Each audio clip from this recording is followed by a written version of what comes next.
बिस्मिल्लाहिर्रहमानिर्रहीम। अस्सलाम वालेकुम व्यूअर्स, प्रोग्राम में खुश आमदीद। मैं हूँ हैदर हयात खान।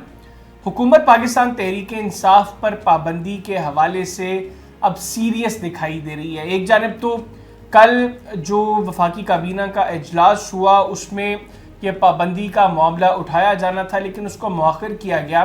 लेकिन वफाकी वज़ीर इत्तलात और नशरियात अता तारड़ कह रहे हैं कि प्रिंसिपल डिसीजन हो चुका है कि पाकिस्तान तहरीक इंसाफ पर पाबंदी लगनी है। इमरान खान, कासिम सूरी और साबिक सदर आरिफ अलवी पर आर्टिकल 6 की कार्रवाई होनी है, लेकिन अब इसके मुख्तलिफ पहलुओं का जायज़ा लिया जा रहा है।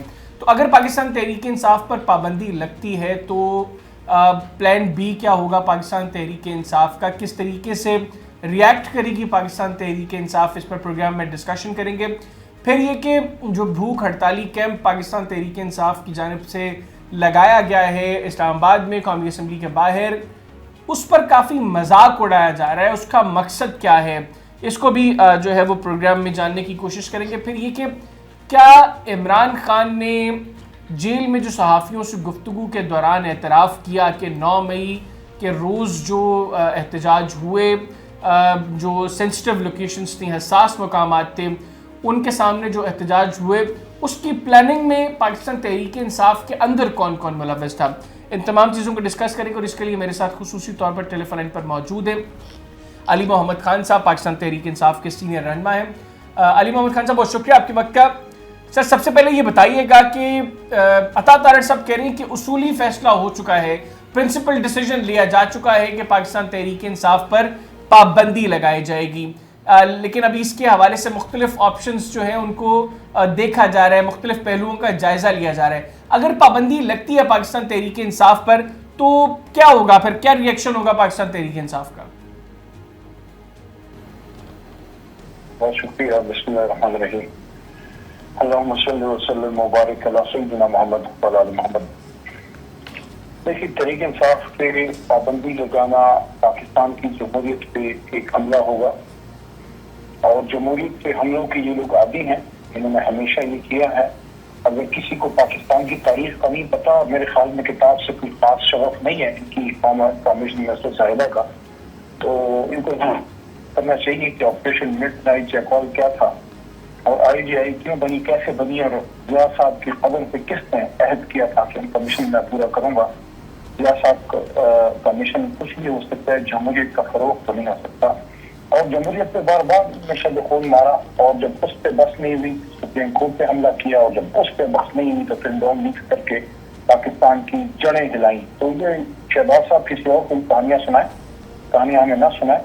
हमें आज भी याद है गुजरावाला में जब मियां नवाज शरीफ साहब ने पाकिस्तान से बाहर बैठ के जिस तरह की तकारीर की थी, तो इस तरह की चीजों में अगर जाएंगे तो मुल्क आगे नहीं जाएगा। और ये मैं बता दूं, ये फैसले ड्राइंग रूम में फिर हल नहीं होते।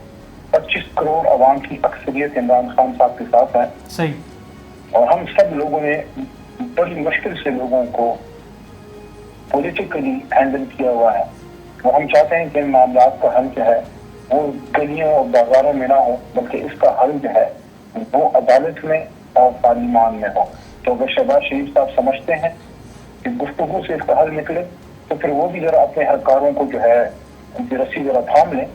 और जिस तरीके से तहरीक इंसाफ के साथ हो रहा है कि हमारे लोगों पे हमले होना, उनको उठा लिया जाना, आर्टिकल 6 की बातें होना, पाबंदियत की बातें होना, दफ्तर पे छापे, हमारे वर्करों को उठा लिया जाना, इस तरह से बातचीत नहीं होती। अगर बातचीत करना चाहते हैं उसके लिए फिर माहौल बनाइए। अगर आप बातचीत से मसाइल का हल चाहते हैं तो हम भी कोई जंगजू नहीं है, ना कोई खुदा ना खास्ता हमने कंधे पे बंदूक रखी होती है। अच्छा, अली मोहम्मद खान साहब, आप जो कह रहे हैं कि ड्राइंग रूम्स में फैसले नहीं होंगे, हमने अपने कारकुनान को बहुत मुश्किल से रोका हुआ है, सलमान अकरम राजा साहब ने भी इमरान खान के हवाले से इसी तरह की गुफ्तगू की, आपके मुखालिफिन आप लोगों के इन बयानात को ऐसे इंटरप्रेट कर रहे हैं कि आप लोग जो है वो दोबारा शायद कि 9 मई जो है करना चाहते हैं, और आपको नहीं लगता कि जब आप इस तरह की स्टेटमेंट्स देंगे कि ड्राइंग रूम में फैसले नहीं होंगे, कारकुनान को मुश्किल से रोका हुआ है, तो इट साउंड्स लाइक आप लोग जो है वो धमकी दे रहे हैं? नहीं, पुरअमन एहतजाज तो आइन में है, और आइन पाकिस्तान आपको पुरअमन एहतजाज की इजाजत देता है। मेरे से अगर जाती तौर पर पूछें तो मेरा ख्याल है कि अस्करी जगहों पे एहतजाज जो है वो मुनासिब नहीं होता। आप पब्लिक प्लेसेस में करें, لیکن اگر وہ کوئی ادھر گئے تھے، تحریک انصاف کا حکم نہیں تھا، لیکن وہ فوراً پاکستانی تھے اور امن احتجاج کرنا چاہتے تھے، تشاری گھسے. دوبارہ کہہ رہا ہوں، نہ عمران خان صاحب کی فوج، نہ تحریک انصاف کا حکم تھا کہ ایسی جگہوں پہ جائیں. عمران خان صاحب تو کب کے کہہ رہے ہیں کہ اس پر جوڈیشل کمیشن بنائیے، جوڈیشل کمیشن بنے گا، دودھ کا دودھ اور پانی کا پانی ہوگا. لیکن ہم یہ کہہ رہے ہیں کہ مسائل حل پولیٹیکلی آپ حل کیجیے. آپ نے جماعت پہ کیا نہیں کیا؟ لیڈر کو گولیاں لگی، 350 دنوں سے وہ جیل میں ہے، نشان چھین لیا، لوگوں کو اٹھا لیا، چار دیواری کا تحفظ پامال کیا. سپریم کورٹ کا فیصلہ آ گیا، اس کے خلاف ہمارے ایم ایل اے کو اغوا کرنے کی کوشش کی. آپ نے ہمارا مینڈیٹ چرا لیا. اس کے باوجود قوم کھڑی ہے اور تمام خستائیت کے باوجود صوبے میں حکومت خیبر پختونخوا میں بن گئی. پنجاب میں ہم مضبوط ترین اپوزیشن، مرکز میں سب سے بڑی جماعت کے طور پہ سامنے آ رہے ہیں. تو آپ مجھے بتائیے، اگر ایسی جماعت اور ایسے لوگوں کو آپ دہشت گرد کہیں گے، ان پہ پابندی لگائیں گے، تو جب پرامن پاکستانی اور مہذب پاکستانی اور سیاستدان اور سیاسی کارکنان ان کو جب آپ دیوار سے لگائیں گے، تو ہمیں تو آپ ایک طرف لگا دیں گے. جب کبھی سیاستدانوں کو اور سیاسی جماعتوں کو پابند کیا جاتا ہے تو تالے لگائے جاتے ہیں، پابند تلاسل کیا جاتا ہے، ملک پر خستائیت پھیلتی ہے، دہشت گردی کا پھر کھلا راج ہوتا ہے. تو ہم یہ کہتے ہیں کہ سیاسی دفاتر کھولیں، دہشت گردی کے اڈوں کو بند کیا جائے. اس کام میں ہم بالکل آپ کے ساتھ